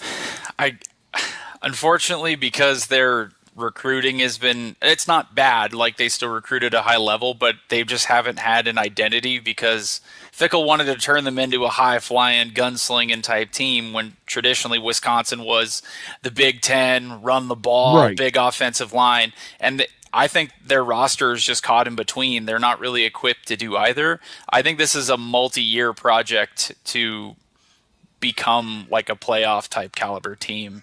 They gotta have a coach, and I think more importantly, an athletic department who's willing to give a guy.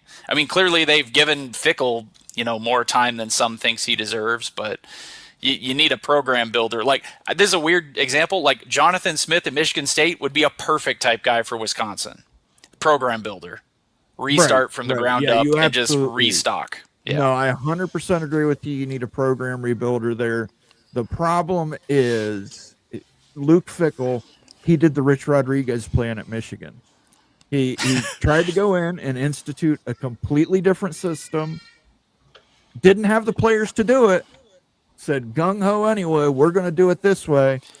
Gets the players he needs to run it. They get injured. Decides he wants to flip back to the way things were. Guess what? Doesn't have the players to run it. And now it's just a constant cycle of, it's just bad for everybody. So hopefully they come up to some kind of understanding or split, and Fickell, and they get out of this deal cheap, and Fickell can go somewhere else. But yeah, I agree. You need a program builder, which, I mean, Purdue, we talk about Purdue all the time, and I said it was a terrible pick. Barry Odom, program builder. He's got that team winning again. It remains to be seen if it's sustainable. But I mean, he's more Purdue, impressive. Yes, I thought they could be like a 1-11, 0-12 contender, so they're looking much better. Here's my question, though. Here's my question: who's going to give him 4 years? Whoever the next coach is, you giving him 4 years? They gave Fickell more time than we thought. Luke Fickell's not going to get 4 years, probably. Well, that's what he's saying. He's not going to see year 5 probably, unless he does. Like, he has to make a bowl game next year. Well, like I fully think he has to make a bowl game next year. I think what Ryan Willie is saying, he doesn't want to see him at the end of the This is Luke Fickell's 3rd year. Yeah. He's already got extensions for year 4 and 5. Yeah. Wisconsin had the misfortune of.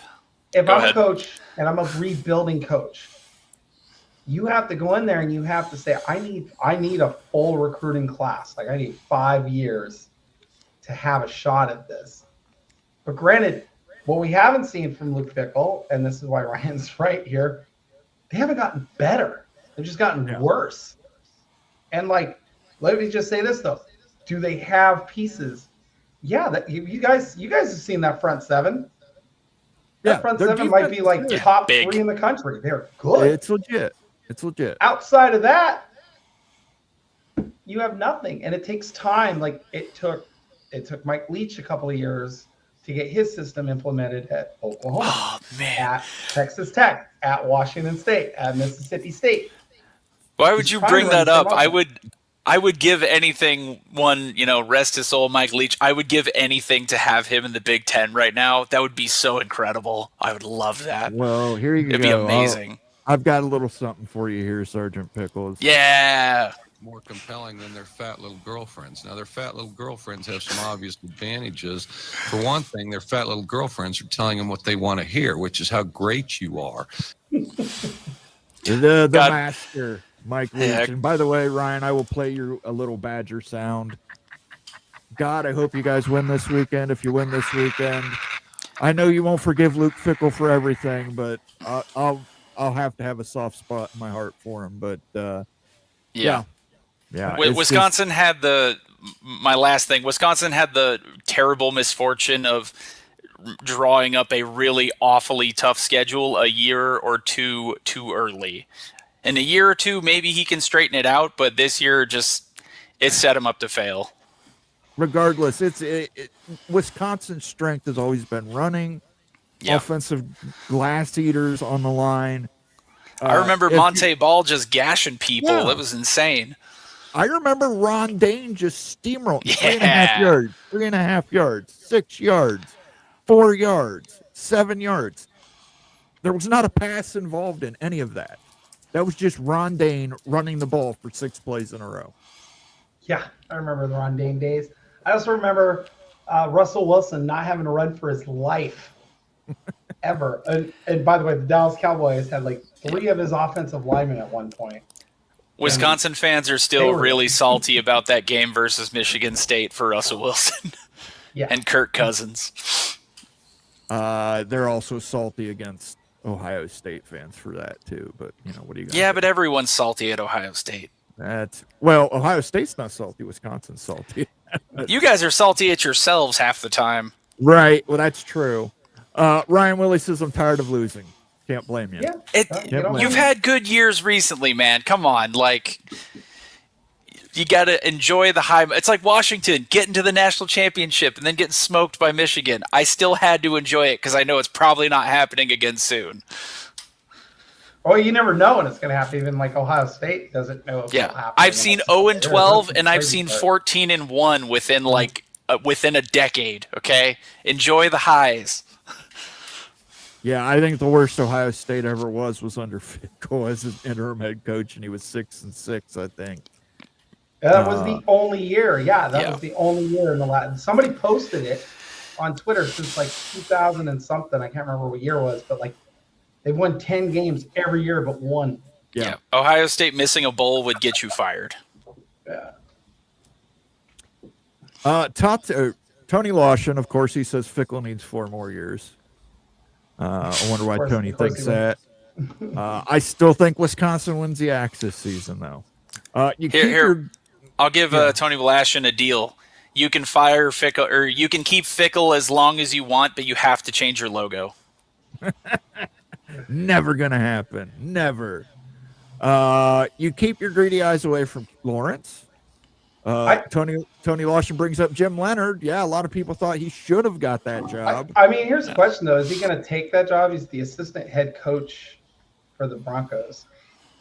It is, but he was, I don't know. Maybe I don't know how they parted ways. So, like, that's the question there. Like, is this the same AD? Yeah. I don't even know. But like, he might be the guy in waiting in Denver. When Peyton retires. Kenneth Maynor says Matt Campbell. He'll never leave Iowa State, guys. That dude is linked to every job under the sun and will probably not take any of them. Yeah, let me say this. The Detroit Lions offered him like $12 million a year. He said no. The Washington Huskies, before they hired Kalen DeBoer, offered him $8.5 million a year. He said no. He's got a good thing at Iowa State. They're positioned well in their conference. He has a chance to make the playoff every year and win his conference. I don't know why you would. And here's the thing. Town Hawk brings it up. By the way, I'll give you a little Jayhawk squawk. Wisconsin is still and will be Barry Alvarez's program. Lance wants his own thing, hence he is at Kansas. Maybe that's Matt Campbell's thing. He wants to be his own man. He wants to have his own legacy. And he's going to be the man at Iowa State. But land a former Michigan head coach in like a year or two, and he gets fired when they don't win more than 8 games a year. Yeah, I understand what you're saying, but remember, there's guys that there was a guy just last week named Mike Gundy who had, he was the guy at that program. That was his program. That was Gundy's program. He spent more than half his life at Oklahoma State as a student athlete, graduate assistant coach, head coach, and they had to move on from him. They had no choice with that one. Like, for example, if Kirk Ferentz, if they're missing bowl games and winning 4 or 5 games a year, even Iowa would move on from him. Tony Lawson says that Wisconsin is gone forever, hopefully.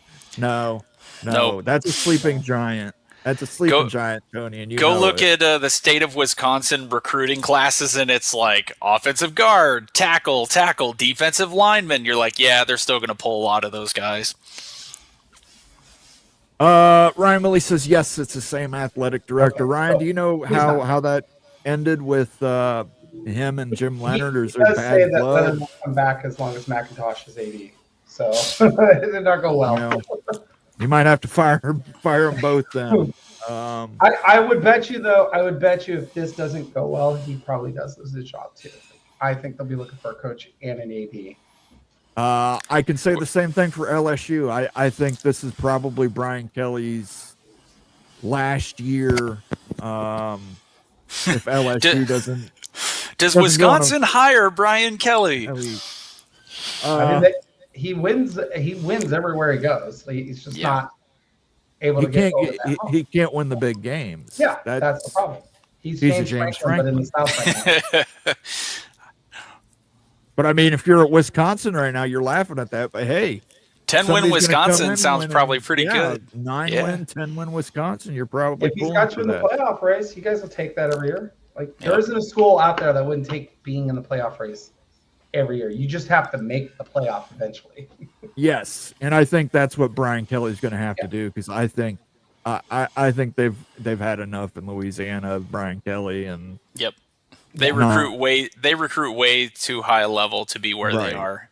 And they're spending a lot of money on NIL not to beat Ole Miss. To get smoked by USC in a non-playoff game. Like, I get you're resting people, but like LSU should be, you're talking playoffs or bust most years. Here's the thing. I mean, LSU has produced Jamar Chase, Justin Jefferson. Yep. They've produced wide receivers. What happened? Joe Burrow. Joe Burrow came in there and just lit it up with Coach O. They just had Jaden Daniels. Like, they have offensive talent. Yes, they have offensive talent, but they just don't seem to know how to use it. I don't know. I mean, they can't get both sides of the ball. Just a guy named Jamarcus Russell. Right. But you are right, Becky. They spent all this money to get the defense right, and now they can't play offense. Yeah. You know, it's not that was smart they'd hire Coach O. Listen, I want Coach to come to Cincinnati and bring Joe Brady with him, and maybe they can convince Mike I have a feeling I have this weird feeling because he wants to coach again. He's going to end up back out in LA. He's been hanging out in LA a lot lately. So. Might be a good coach for UCLA. I don't know. Oh man! Here we go. Last story of the night, guys. Buckeyes roll in second half against the Huskies. Yeah.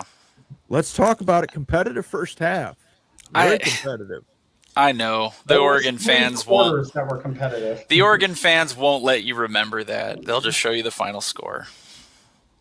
Well, you can always show those Oregon fans the final score from the Rose Bowl. So okay. Quick things before the chat and your Buckeye fans hate me. I think the deserving team won for sure. Julian Sayin made the plays he needed to and certainly adjusted in the second half. I thought Washington played relatively well on defense. They gave up a couple big plays that I was not happy with, but overall they didn't just get totally gashed over and over and over and over and over. They did okay. Run defending was okay. Damon Williams, again, Husky bias, purple glasses. He's legit. He's an extremely good athlete. And they were able to move the ball down the field. The red zone killed Washington. Yes. Oh, my gosh. Like one or two plays executed in the red zone, and we're talking about a one-score game and possibly the Huskies with a late chance at the upset. But it just got away from them, and then you have a weird fake field goal fourth down play that went to nobody. I didn't understand that. So he talked about that. It was so bad. No, hold on, guys. He talked about that. They practiced it all week. The guy who you saw the ball get thrown to, Decker DeGraff. He missed the call. He was supposed to catch that ball. He was Well, he was covered, so I don't know if it would have worked anyway. Correct. That was the problem, was that they played soft. The call should have come off. They should have nixed it, but nobody did. So it's on. Yeah. If you miss it was a long kick. If you miss it, whatever. But to just like have some weird mental goof, I hate that. But I hate stuff like that. Did it cost Washington anything? No, it didn't score. It would have been 24-9 instead. I always say this. Like, here's the thing, because everybody's like, "Oh, it's a blowout." Blah blah blah. That was a 7-3 ball. It was 7-3 at halftime. It took Washington's secondary is legit, and I think Ohio State found out quick. Yeah. No Takario Davis either, who's like a projected first rounder corner. Ohio State found out really quick that we can't get open on these guys. They came out the second half and they schemed everything open. That 18-yard touchdown pass, they make it 14 to what I think it's 14-3 at that point. Watch that play, and you'll see they basically took Jeremiah Smith across the formation. And the secondary player for Washington, I can't remember who it was that was covering him, got caught in the wash, wide open. It was a very smart, calculated play, but it was the only way to get them open. And I'm going to say this: Julian Sayin did everything right. These guys were not open. These guys were not getting open. Washington's pass rush was pretty good. It wasn't great. It was good. They weren't getting home, but they made them uncomfortable at times. Yeah. He did the smart Okay. thing. Hold on. He did the smart You know what I'm getting to. I'm super mad about this still. He did the smart thing, and he threw the football away. That was the best thing he could do. You don't see freshmen do that. Like, freshmen try to force things. If he forces things, this game it flips, and Washington wins. But I'm also going to say this. Who has scored on Ohio State in the red zone lately? Name a team this season that scored on the red zone. None. It's. I don't understand this. They suck against the run for 98 yards. After that, good luck. You can't get 2 yards. You can't get them suddenly. It's like they're not that big, but you can't get them. The other thing that stood out was Ohio State's pass rush was good, and they got really good once the injury happened to Willis, the left tackle. I mean, they didn't have to blitz much. They didn't do that. They sent 4. A lot of the time it was 4 rushers. They didn't do a whole lot like schematically to fool Damon Williams. Damon Williams played lights out. We saw, Jonah Coleman play lights out. Jonah Coleman beat those guys up, and you could see it like they were gassed. They were starting to get gassed. But again, it comes down to 2 things. Like Pickles said, you got to score in the red zone, because if they burn all 3 of those field goals, basically at 3 attempts because they did the stupid thing, but you turn all 3 of those into touchdowns, it's a 24-21 ball game. Now we're cooking here. But it is what it is. Ohio State was better. Ohio State had the better game plan. And the biggest thing that stood out to me is Ohio State doesn't have to do crap to beat you offensively. They're fine with just taking what you give them. And that's it. Yeah. Better team won. Washington had injuries, which, granted, that didn't make the difference, but it turned a not great situation into a really not great situation in terms of late in the game. The roughing call on the Huskies against Sayin on 3rd and a mile when he hucked it out of bounds, I was so pissed because he's 3rd and forever, chucks it square out of bounds. Our guy bumps him and he falls over. Did not tackle him, did not land on him. It was awful. It was so bad. It was so bad I had some Ohio State fans saying, yeah, I don't know about that one. Because it was 3rd and forever. He clearly just chucked it out of bounds. It wasn't like it was a close, incomplete pass. And they gave it to him. And I'm like, what on earth? That led to the touchdown. We're talking little things here and there that Washington's in this ball game, this scores. Yeah. That's why I'm like, it's not a blowout. Yeah, Ohio State probably still wins without that, but come on, man. Yeah. Well, and let's be fair, Ohio State had their own red zone problems early on in that game. Yeah. Went down. Huskies clamped down in the red zone. Yeah, 4 downs within the 10-yard line, and they could not get it punched in. So, I mean, the game could have been a lot worse than that. The roughing the passer call, hey, listen, man, got to learn how to bump. Got to learn how to bump in this league. And Julian, that was just lame. Professional football. So lame. That's not. And some of them are former Ohio State guys. They said that would. I don't know. I've seen some terrible passing, roughing the passer calls in NFL as well. We didn't even talk about the missed. There was a missed targeting call in Oregon, Penn State. Yeah, that one was way worse. I don't even know what targeting is anymore. I don't care. So I just like when it came to this game, like this was a great game. This was actually a really fun game to watch.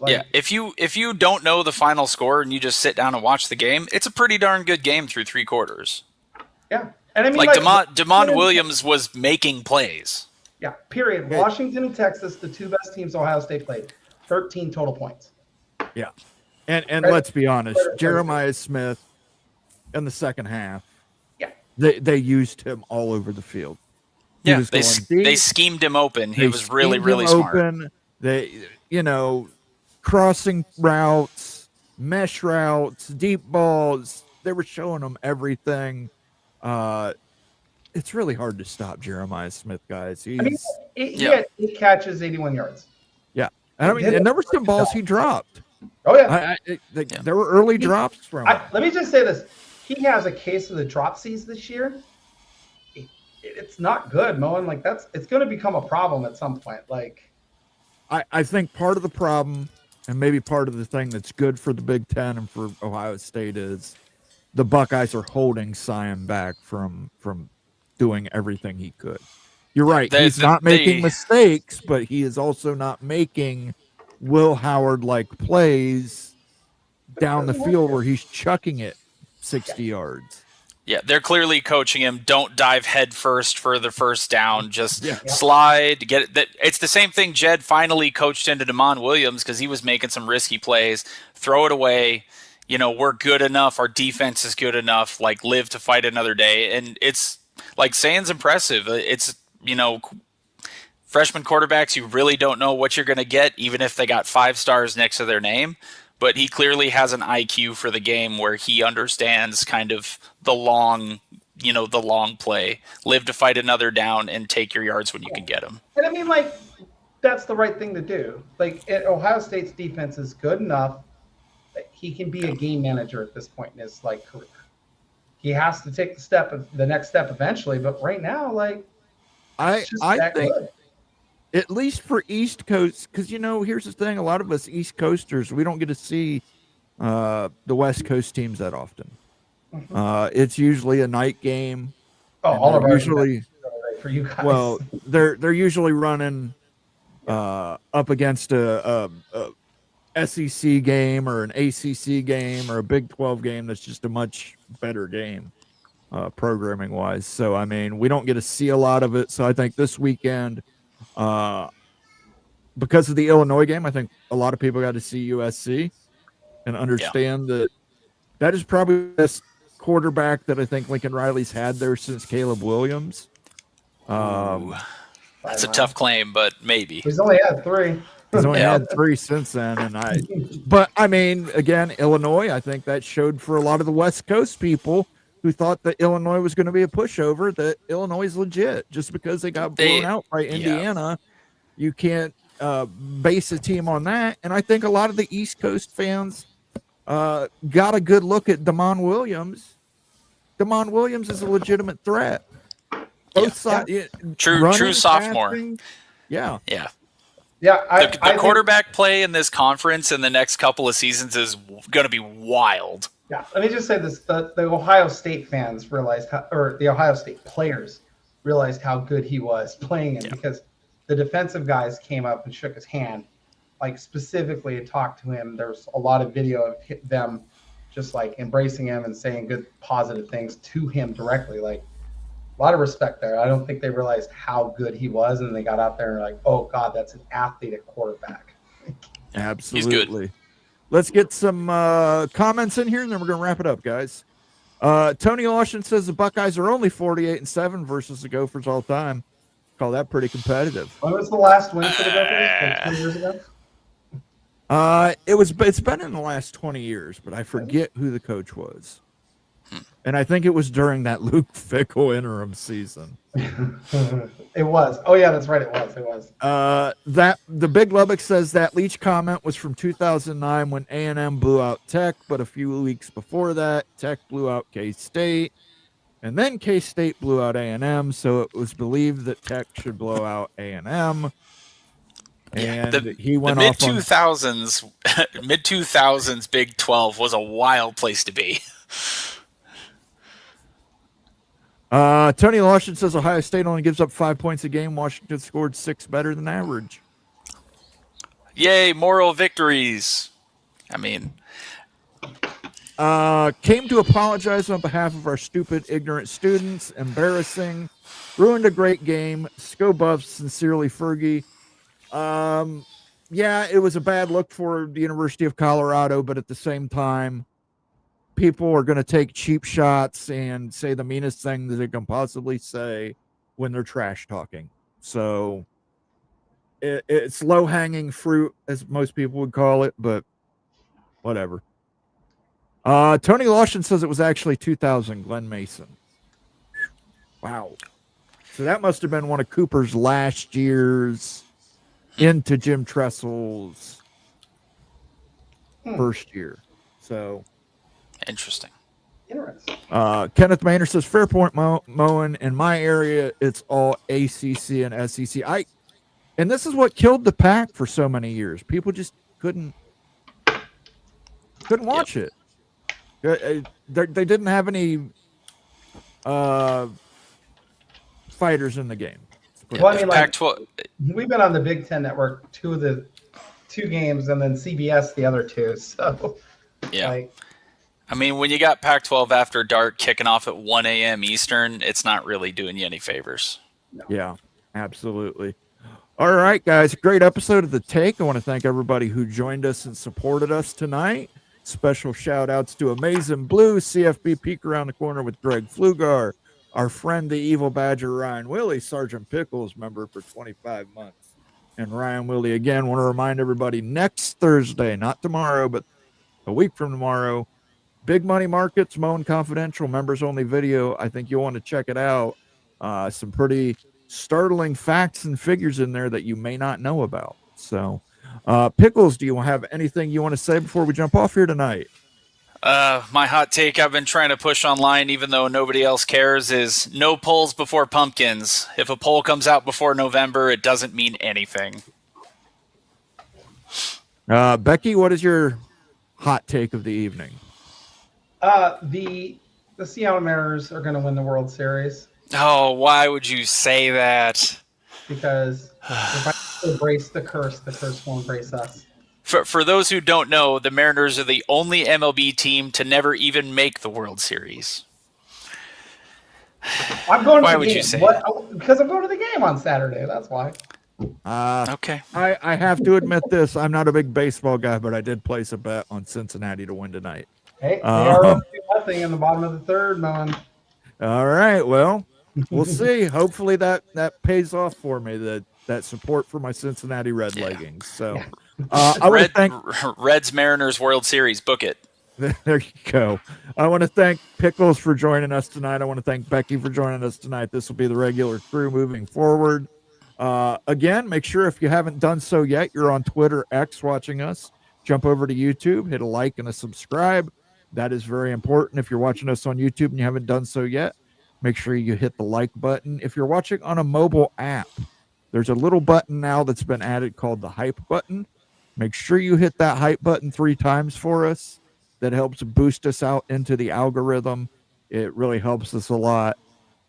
Stay tuned. I don't know if he's going to do a show or not because I haven't checked Twitter. Nate might be doing a show after our shows, so stay tuned for that. If not, we will catch you guys on Friday for the Big Freaking Friday show. So everybody have a good evening and peace out. Bye-bye.